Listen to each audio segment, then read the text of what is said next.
Now, Iran's foreign ministry spokesman has called for the US to guarantee that sanctions will be lifted as a condition for a nuclear deal. Esmail Baghaei has made those comments just days after the US submitted what it calls an acceptable proposal.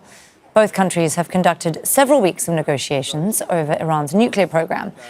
The United States is seeking assurances that it is peaceful, while Iran hopes to lift sanctions that have battered its economy in recent years. Well, let's speak to Tohid Asadi for more. He's in Tehran. Tohid, where does all of this talk, this rhetoric, this posturing, where does all of that leave these talks, the talks themselves around a nuclear deal?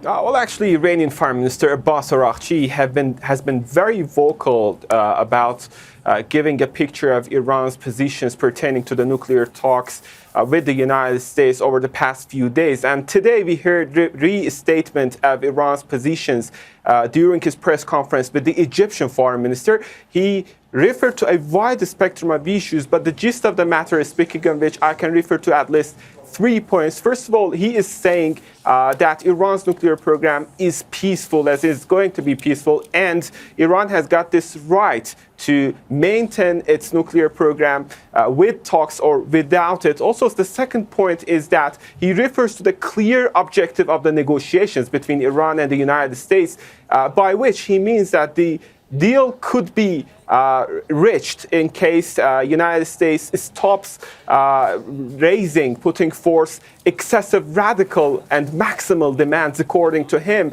And then there is a second consideration to that point, and that is the idea of sanction relief, which is a key point of concern for Iranians. And they are saying, by different officials indeed, that they have started the trajectory of diplomatic affairs and talks with the United States in order for these sanctions to be, let's say, lifted. This is what we hear. Also, he said that activation or triggering of a snapback mechanism by Europeans is going to be, quote unquote, a mistake if that happens. So we have to take a look at the entire picture, in which we have the next round of talks down the road, possibly between Iran and the United States.